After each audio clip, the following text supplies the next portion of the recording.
Hi guys, welcome to my YouTube channel. There's a slew of fantastic games out there that get their fair share of recognition, but what about the games that arguably don't get the recognition they deserve? These are games that maybe flew under the radar or didn't sell as well as their publishers had hoped. In this video, I made a list of 10 video games that don't get the credit they deserve. Let me know in comments if I missed out on any games that should be included, and don't forget to like and subscribe. Hope you enjoyed this video.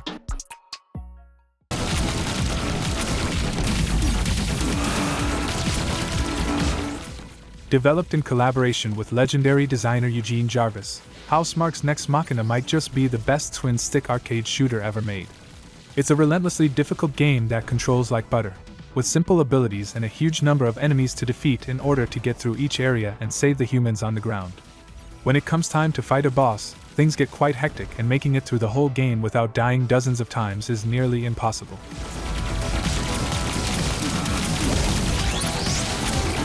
All humans saved.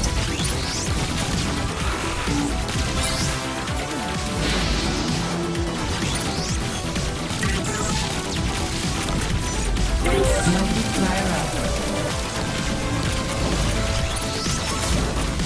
All humans saved.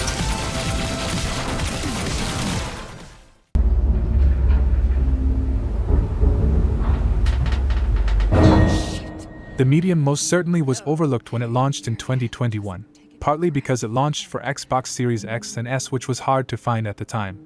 Those who played it praised its psychological horror elements, which covered areas of mental health and trauma. The main standout feature is the split-screen system that simultaneously shows you two realities on screen, the real world and the spirit world. By changing something in one reality, it alters the other, making for some interesting puzzles and gameplay sequences. The medium also borrows elements from classics like Silent Hill and Resident Evil, most notably in the animations and atmosphere, making this game a gem. Little girl, where is she? Ready or not, here I come!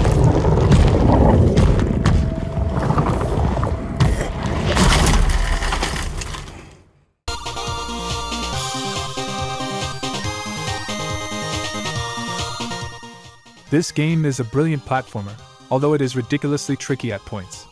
It's heavily inspired by the 8-bit platformers of old, but introduces a unique flipping mechanic by allowing you to control gravity in order to flip the protagonist, Captain Viridian, from the floor to ceiling and back again. After you complete the main game, there's another set of levels developed by other game developers too, adding a few extra hours of gameplay on top.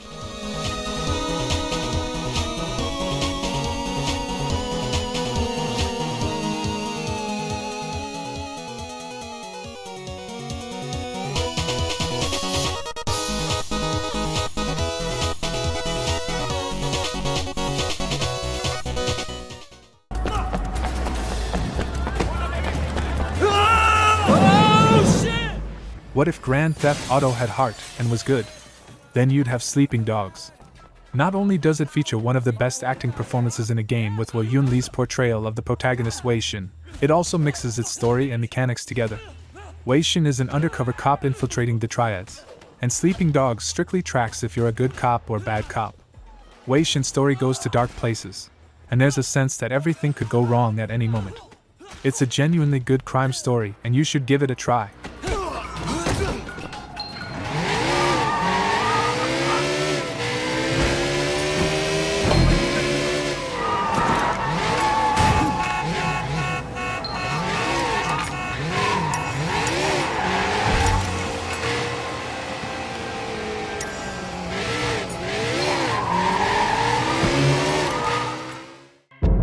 The echoes are exact copies in every way. They behave like you, and only do the things you do. Echo is a stealth game in which enemies learn how to perform whatever actions you do. At first they know how to walk around, and that's about it. Whenever the lights are on in the strange facility you're exploring, whatever actions you do are recorded and learned by the enemies. Jump over a hazard. They'll be able to do it. Fire a gun? Well, now they can too. If you avoid performing these actions for a certain amount of time, the enemies will unlearn them. Echo builds its levels such that it forces you to perform actions that make enemies dangerous, and challenges you to avoid using your best options. that the echoes will be updated.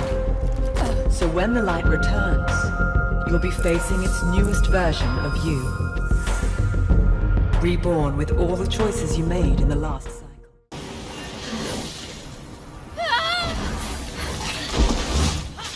Ubisoft makes a lot of open-world games, so it's easy to see why Immortals Fenyx Rising went under the radar. At first glance, this game might seem like just another open-world collectathon, but it has a lot more going for it than that.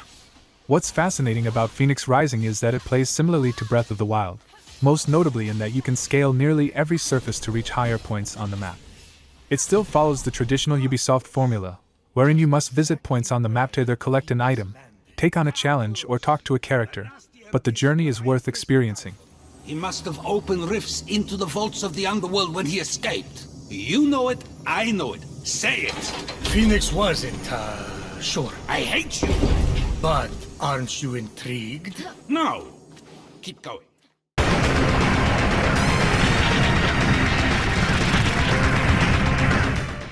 Developed as an homage to the classic Contra games of the 16-bit era, this 2D run-and-gun game delivers an excellent blend of all-out action, difficult boss battles, and weapon choice to deliver the Contra game fans really wanted. Not having the Contra name likely means it will not be played by as many people, but it is far better than anything Konami has done with the series in over a decade.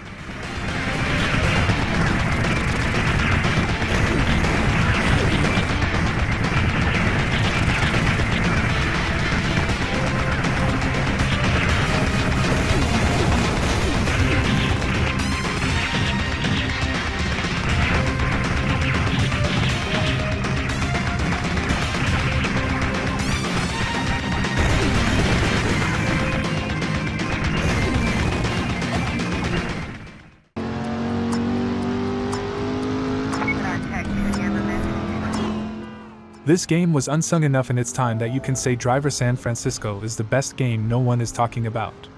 The big hook was the ability to leap to any car in the game in order to complete your mission. Instead of hopping out of your car and stealing another, you could simply shift perspectives for a seamless car chase.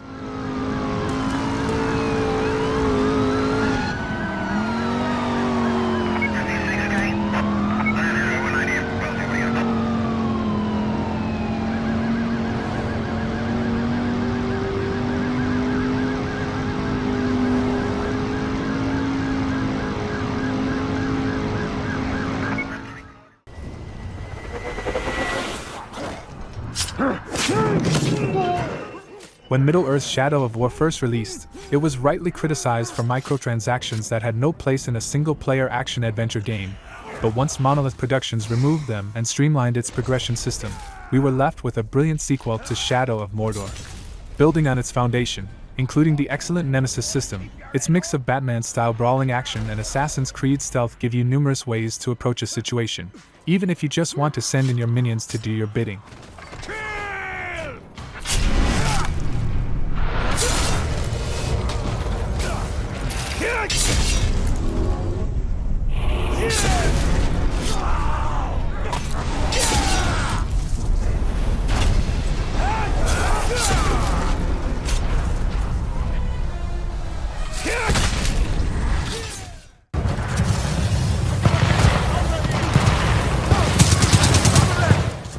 Titanfall 2 is one of the best FPS games you've probably never played, having been sandwiched between Call of Duty and Battlefield release dates.